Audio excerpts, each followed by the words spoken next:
Okay, so today there was a contest on CodeChef called Code Fiesta. Let us see some problems and their solutions. Let's see the first one. There are n students in a class. Their roll numbers are from 1 to n. When a student doesn't like a subject, he bunks. But for a given lecture, only one student will bunk. Teacher wants to find out the roll number of the student bunking the lecture. So we have an array of length n minus 1. We have to find out the missing student. So basically, out of n integers, that is first n integers from 1 to n, there is one element missing. We have to find that one element. So this is a very straightforward solution actually. Like what you can do is you take the input and sum up all the elements of the array and just subtract this sum from n into n plus 1 by 2. This formula n into n plus 1 by 2 is sum of first n natural numbers. So from the first n natural numbers, if we subtract this sum, we will get the natural number that is missing. Like for example here, the sum is equal to 3 plus 1 plus 2, 6. N is 4. 4 into um, 4 into 5 by 2 is 10. So 10 minus 6 is 4. So the missing number is 4. So this will give us the missing element. So this is the direct method. You don't have to use any set or anything else. This is just directly will give the answer. So this was the solution for this question. Second question. In the second question, basically it is a problem on queries. We have n freshers whose initial salary is 0, and in every query we will select a range L and R. This L and R is range of the employee number. So this L and R will represent numbers. Basically they are the employee numbers from 0, 1, 2, 3, so on, like that. And every time we have to increase those employees' salary by a value V. Okay. So we have to finally output what? We have to tell the total salary of all employees. So basically we have to find the sum of all the employees' salary. Again, this is a very simple, straightforward solution itself. So what we can do is, first we'll accept N and Q. This is the input. And we, for every query, we need 3 integers L, R, and V. Okay, we'll keep a sum variable which will denote the final answer. And every query, we will just increment the sum by this value. This is because ultimately we have to find out the total sum of all the salaries of all employees. So this can be easily done by just adding how many ever employees are selected in every query multiplied by the value V. For example, in this case, there is only one query and basically all the employees are chosen. So here L is 0, R is 2, R minus L plus 1 is 3, and every employee has got an increment of 1. So 3 into 1 is 3. That is why the answer is 3. So basically V into number of employees. Number of employees into V, keep adding it to sum, that will be the total answer. So this was also an easy problem. You just had to think a little. You don't have to put a lot of stress on making an array or anything. It just requires smart thinking, but it is not so tough also. You can do it. So this was the second one. Let us see the third one now. Third one, we are given a string which contains zeros and ones. We have to count the number of substrings which start with 0 and end with 1, or which start with 1 and end with 0. For example, These strings are not allowed because they start and end with the same character, but these strings are allowed.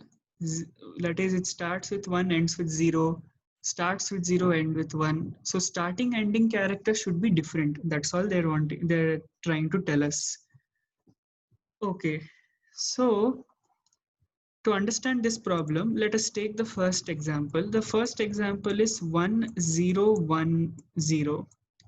Okay, so my solution was like, let us start from the behind, from the last character. Okay, so from the last character of the string, we will, first of all, we have to check which character it is. So last character is 0. Okay, now tell me one thing. How many valid substrings can we get such that this is the last character? We can get this substring, that is 1 0. Can we get 0 1 0? No. 0 1 0 starts and ends with the same character. So this is not possible. But we can get 0 1 0 1. So we can in total get we can get two substrings. By observing carefully, we can understand that the number of ones which are to the left of this 0 is equal to 2. So we will add 2 to our answer. Okay. Similarly, we will go here. So again, we get a 0. Now we will check to the left of this 0. How many ones are there? 1. Okay. So we will add 1. So the answer is 3 for now. So basically what I have found out the total number of substrings which start with 1 and end with 0. So let us keep 3 here. We are not yet done because we have to check for the other case wherein the substring starts with 0 and ends with 1. We checked for the other case. Now we are checking for the case where the substring will start with 0 and it will end with 1. Let us again scan through the string from behind. We will find 1 at this position. Use the same logic and calculate how many zeros are there to the left of this 1. We will get the answer as 1. How many zeros are to the left of this one? 0. So there is nothing. So add 0. So total number of substrings which start with 0 and end with 1 is equal to 1. So 3 plus 1 will give us 4 as the answer. So that is how the answer for this is 4. So let me show the code what I wrote.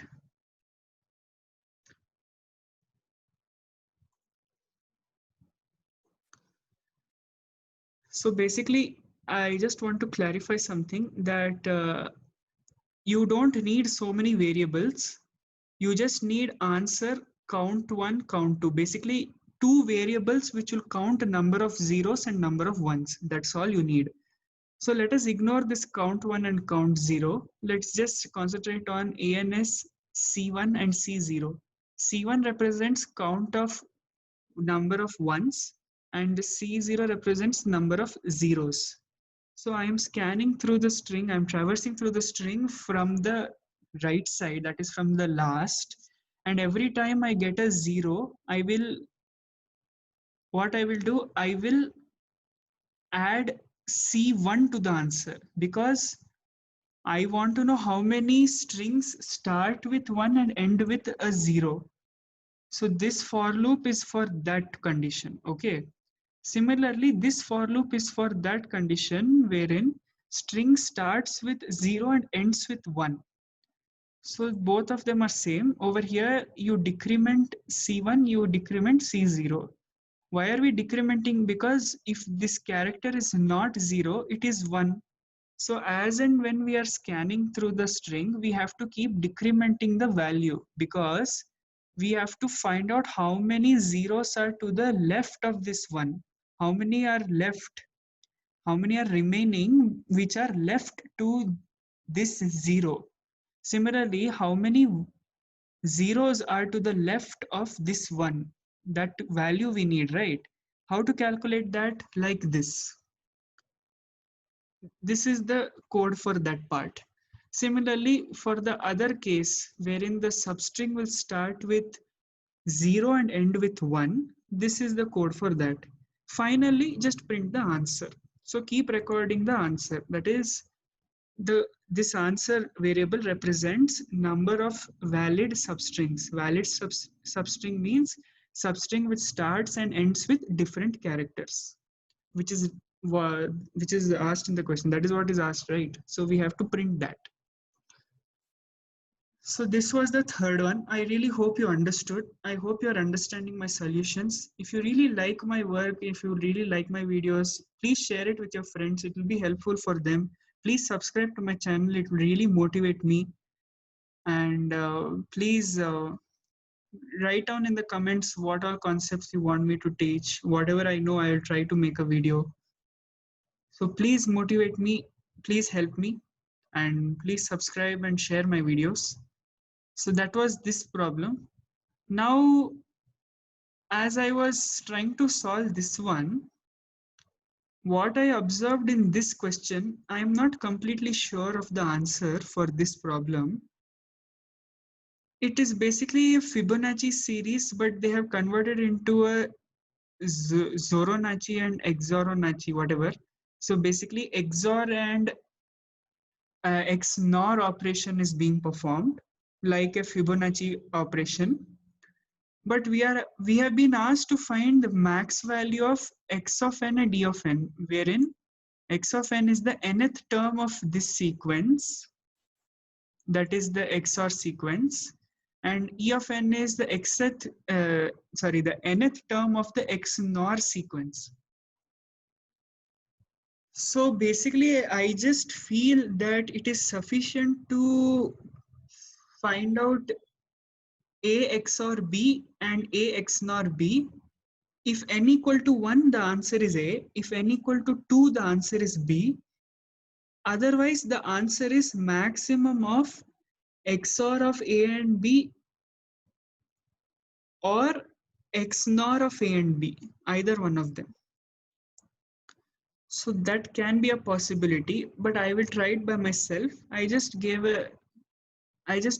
shared my thought with you. I'm not yet confident with it.